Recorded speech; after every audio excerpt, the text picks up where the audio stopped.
Bonjour tout le monde. Dans cette vidéo, nous allons factoriser une fonction polynôme du second degré. Donc ici, f de x est de la forme ax carré plus bx plus c. Ce que nous allons faire dans un premier temps, nous allons déterminer les racines de f. Et pour cela, nous allons utiliser le discriminant delta. Donc commençons d'abord par identifier a, b et c. Donc a est égal à 2.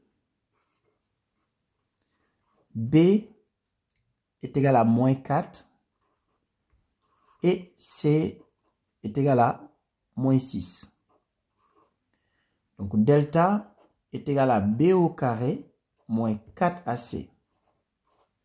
Maintenant, on va remplacer A, B et C par leur valeur. Donc B au carré, donc ici B est égal à moins 4, donc B au carré c'est moins 4 au carré. Moins 4AC, donc moins 4 fois A est égal à 2, fois C est égal à moins 6. Moins 4 au carré est égal à 16. Moins fois moins, ça va faire plus.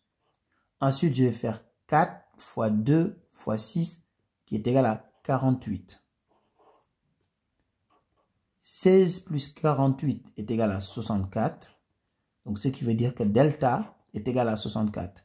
Et comme delta est strictement positif, ça veut dire qu'ici, on a deux solutions qu'on va appeler x1 et x2.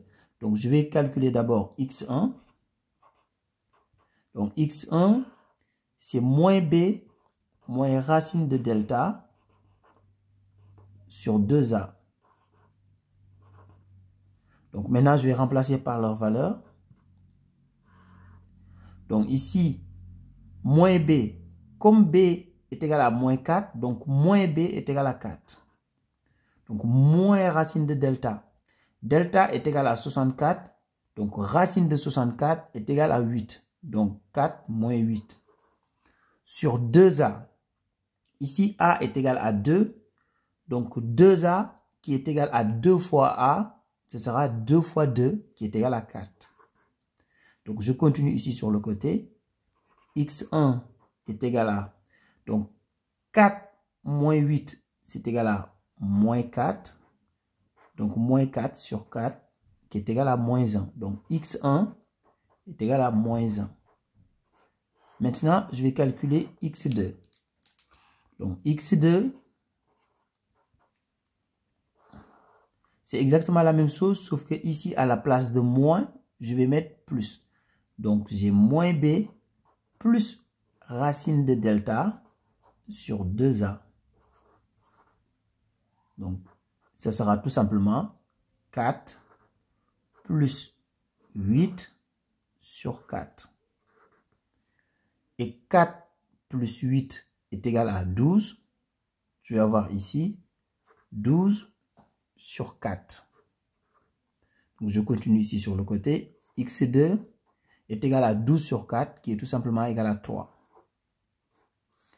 Alors, maintenant qu'on a trouvé les deux racines, x1 et x2, on va écrire la forme factorisée.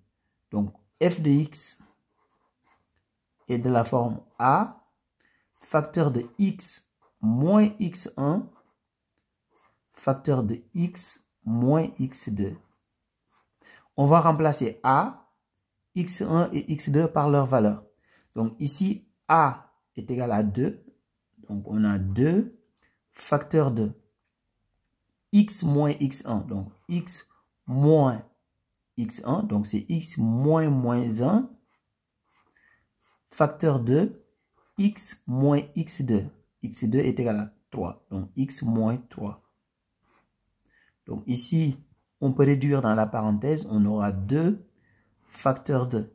Donc x moins moins 1, c'est égal à plus 1. Donc on aura x plus 1. Donc facteur de x moins 3.